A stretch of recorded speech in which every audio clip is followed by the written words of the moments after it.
அதிமுகன்ற ஒரு கட்சியை வந்து முழுக்க முழுக்க போஸ்ட்மார்ட்டம் பண்ணதே பிஜேபி தான். இன்னைக்கு அதிமுக ஒரு தலைமையின் கீழ் இருக்கா? ஓபிஎஸ் தலைமையில ஒரு அதிமுக இருக்கு, சசிகலா தலைமையில ஒரு அதிமுக இருக்கு, டிடிவி தினகரன் தலைமையில ஒரு அதிமுக இருக்கு. இப்ப அதிமுக உள்ள ஏற்பட்ட இந்த ஃபிக்ஷனுக்கு யார் காரணம்? அதிமுகக்குள்ள இந்த மாதிரி ஒரு பிளவை ஏற்படுத்துறதுக்கு யார் காரணம்? முழுக்க முழுக்க பிஜேபி தான் காரணம். ஒரு கட்சி தன்னுடைய பொலிட்டிக்கல் டிசிஷனை மற்ற கட்சியை டிபெண்ட் பண்ணாம எடுக்கணும். அதுதான் அப்ப அது அரசியல் கட்சியா இயங்க முடியும். அதிமுக ஜெயலலிதாவுடைய மறைவுக்கு அப்புறமா அதிமுக எடுத்த எல்லா இம்பார்ட்டன்டான அரசியல் முடிவுகளையும் யார் எடுத்தாங்க?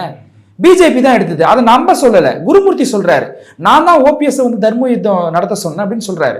ஒரு பக்கம் சீமானை கூப்பிடுறாருங்க.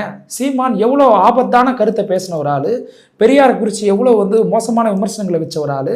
ஏன் பெரியாரை கூட விட்டுருங்க, இவங்க வணங்கக்கூடிய புரட்சி தலைவி அம்மா பத்தி என்ன சொன்னாரு? 2 ஆண்கள் மத்தியில் எத்துமிட்டு ஒரு பொம்பளையை கலத்தி வச்சிருக்கிறானுங்கன்னு சொன்னது யாரு? சீமான் தானே சொன்னாரு. அது எவ்வளவு அருவருக்கத்தக்க ஒரு விஷயம் அது. அப்ப அந்த விஷயத்தை அப்படி ஒரு சொன்ன ஒரு கட்சியுடைய தலைவரை நீங்க வந்து கூட்டணிக்கு கூப்பிடுறீங்க. ஏற்கனவே உங்க கட்சிக்குள்ளவே இருக்கக்கூடிய வந்து கூட்டணியில இருந்தவங்க எந்த நிலைமையில் இருக்கிறாங்க, அவங்க எல்லாரும் அரவணைச்சு கொண்டு வருவோம், அந்த ஸ்ட்ராட்டஜி இல்லை. திமுக கேம்ப்ல இருக்கக்கூடியவங்க எல்லாரும் யாராவது ஒருத்தரை வந்து நம்ம இழுக்க முடியுமா, ஏதாவது ஒரு குழப்பத்தை உருவாக்க முடியுமான்னு சொல்லி பேசுறாரு. அதிமுகவும் பாஜக இதுல என்ன சொல்றாங்கன்னா, ஒன்றிய அரசோட ஒத்துமையா இருந்தா தானே இதெல்லாம் கிடைக்கும். நீங்க பாட்டுக்கு அரசியலுக்காக தான் சண்டை போட்டுட்டே இருந்தா, அரசியலுக்காக பயன்படுத்திட்டு இருந்தா எப்படி வந்து இதெல்லாம் நடக்கும் கேட்குறாங்க. இவங்க ஒன்றிய அரசோட வந்து இணங்கி போய் தான் தமிழ்நாட்டில் உதயமின் திட்டத்துக்கு இவர் கையெழுத்திட்டு வந்தாரு, சிஏக்கு ஆதரவு கொடுத்தாரு, வேளாண் திருத்த சட்டத்துக்கு இவர் ஆதரவு கொடுத்தாரு, இடபிள்யூஎஸ் ரிசர்வேஷனுக்கு இவங்க ஆதரவு கொடுத்தாங்க. இப்படி ஏகப்பட்ட விஷயத்தை சொல்ல முடியும். இதெல்லாம் தமிழ்நாடு நலன் சார்ந்திருக்கா?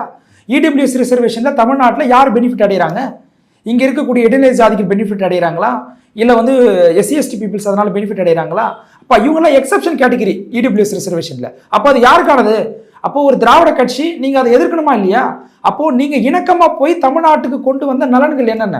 நான் ஆட்சியில் இருக்கும்பொழுது தமிழ்நாட்டில் ஏற்பட்ட மிகப்பெரிய இயற்கை பேரிடருக்கு நாங்கள் வந்து இவ்வளோ நிதி வந்து ஒன்றிய அரசுக்கிட்ட பேசி நாங்கள் வாங்கி கொடுத்துருக்குறோம், கல்விக்கான நிதியை நாங்கள் பெற்று தந்திருக்கிறோம், ஜிஎஸ்டிக்கான பாக்கி நாங்கள் பெற்று தந்திருக்கிறோம்.